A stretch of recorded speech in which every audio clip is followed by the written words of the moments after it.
Hello, I'm Bruce Harders, and this is Voices in the Village. Today we have David Deering with us, an inimitable person involved in all kinds of things, a resident of this village for 9 years. David, thanks for coming by and welcome to Voices in the Village. Thanks for inviting me, Bruce. Well, we were talking earlier about what can we talk about. You're involved in so many things. You're into photography, you're into traveling and motorcycles all over the world and theater and blah, blah, blah. But as it bubbled up, I saw Shakespeare in great big letters. So I think what we'll do today is talk about Shakespeare and then spend some other time talking about the other 150 things you do out there. How's that? Sounds good to me. Okay. So how did you get interested in Shakespeare? How did this all come about? When I was a senior in high school, a long time ago, I had a teacher whose name was Mr. Marshall. I'll never forget him. Mr. Marshall. And we were reading Macbeth, and he tousled his hair and took off his tie and messed his coat up and did the drunken porter scene from Macbeth. Mm-hmm. And I said, "That's Shakespeare? Wow, I'm fascinated." And I've been an avid reader and follower of Shakespeare ever since. Well, you know, as I look back on high school and middle school, there always was somebody like that fellow you mentioned, some bigger-than-life person who knew everything about something or other. Well, then the worm turned a little bit, and you became a teacher, not just on the other end, but actually a teacher of Shakespeare. I did, and I had the privilege of teaching Shakespeare to sometimes unwilling and unsuspecting students.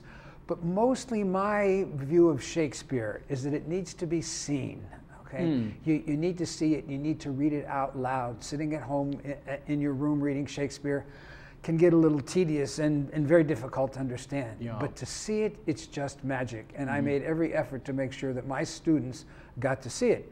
In fact, I had the good fortune of teaching in London and worked in the theater there and did an exchange. And the people from London brought Shakespeare to my students. Oh. And I took some American plays like You Can't Take It With You, Little Shop of Horrors. So we did this theater exchange. Oh. So my kids got to see Shakespeare performed by Brits. Now, and you taught high school students in London?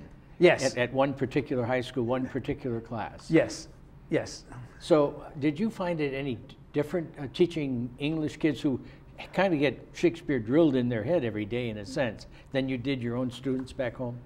To a degree, but students are students everywhere. That's true. And even though they were geographically closer to Shakespeare and closer in other ways, obviously, I still managed to get some ideas across to them. Mm-hmm.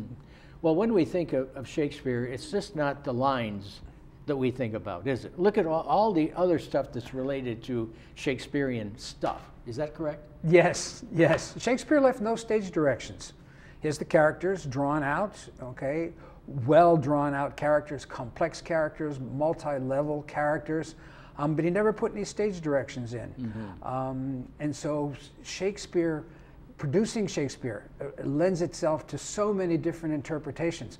I was just watching Shakespeare Uncovered, and Morgan Freeman was Petruchio in Taming of the Shrew as a Wild West cowboy, all right? And I've seen Shakespeare done so many different ways, and it's all just right because his works are so adaptable. He understands people, he understands human condition, he understands love.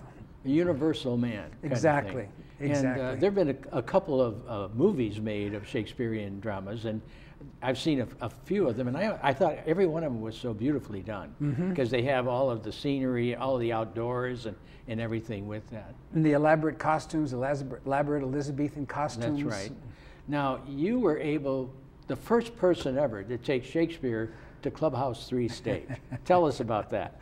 Well, we started, the Old Pro started with Shakespeare 4 or 5 years ago now with an adaptation of A Midsummer Night's Dream. And then we've been doing plays on the patio and in a couple of the clubhouses ever since.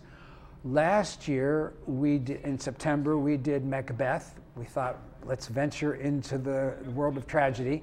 And we did Macbeth on the patio at Clubhouse 1. And the actor said to me, maybe we could do this again. Maybe we could bring this to Clubhouse 3. I was in it, okay? I had the role of Macduff, who gets to kill Macbeth. Loved that part. And I said, let's do it. And they said, who's going to direct it? And all the fingers pointed to me. I wonder why. So I said, absolutely, let's do it. And we did it with great success. We had great crowds, appreciative crowds, and even some students from Edison High School came, which I thought was really very good. They said they had a new appreciation of Shakespeare. Right. Well, I've seen some Shakespearean plays over the years, but my wife had never gone to a Shakespearean play. And she was totally in awe and excited about what she was watching. The whole venue, the costuming, the scenery, and everything. Her head was really spinning. And I would imagine that's how a lot of people would react that really never got into Shakespeare. They've heard the name Shakespeare, but they never read a play, they never went to a play, et cetera, et cetera. And Shakespeare done in high school, by Romeo and Juliet in 9th or 10th grade, okay, and then maybe Macbeth. Maybe Hamlet, okay? But as I said earlier, these plays need to be seen, right? Right. Well, now you're talking about doing something else on the patio, but in a very larger venue. What we want to do is we want to involve a lot of people, because we have generated some interest in Shakespeare among the residents. In playing in Shakespeare? Yes, and not only playing Shakespeare, but reading some of his sonnets. He wrote 154 sonnets when the theaters were closed due to the plague. And we want to get people involved in Shakespeare, and maybe even some of the people who have come to see Shakespeare in the village would be interested in becoming involved. And we're so grateful that we have such a good turnout at our auditions. We're very happy about that. And Sheila Bialka has been directing lots, and we have a Shakespeare consultant, Gregory Sierra, who has worked Shakespeare, has done a lot of Shakespeare, not only on television and the movies. So we're very grateful to have his input. So we're happy. Have you set a date for that yet? I think it's September 22nd and 23rd, so somewhere there'll in be September. ample information in the Globe. In the Globe, yes, and there'll be flyers. And how many people will you probably have involved in that? I'd like to see 50. 50. Yes, we haven't had that many yet, but 50 would be a good number. Well, you know, the question everybody asks about Shakespeare is he relevant today? Well, I would say he's probably as relevant or more relevant than he's ever been, all right? Many famous actors and actresses have taken on the roles of Shakespeare. Richard Burton, Meryl Streep, as I mentioned, Morgan Freeman, and these are all recent productions.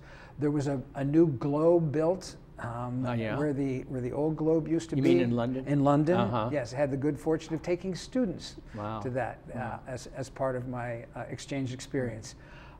So Shakespeare is as relevant, at least as relevant, if not more relevant today. That Globe Theater isn't the way we think of a theater today, wasn't it? All of the people were like, what, standing? A lot of people were standing on the ground watching it. How did those theaters work, do you think, for Shakespeare? Well, first of all, we're surrounded by these wonderful theater lights. There were no lights in Shakespeare's time, of course. So all the plays were done in the afternoon. And there were 3 levels of attendees in the Shakespeare plays. There were the groundlings, okay, paid a penny, all right? And they stood. And then there was sort of the merchant class, which had seats.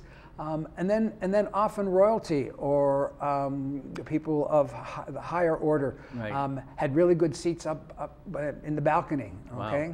And it was open, the theater was open, and if it rained, it rained. Can you believe that we've almost made up all of our 10 minutes already? My goodness. We're going to have you back again. We haven't even scratched the surface with you. We have not. And we're looking forward to doing Shakespeare again and bringing it to the residents. Well, thanks for coming, David. And to you folks out there, come on back another time. This is Bruce Harders for Voices in the Village. Say, come on, you all.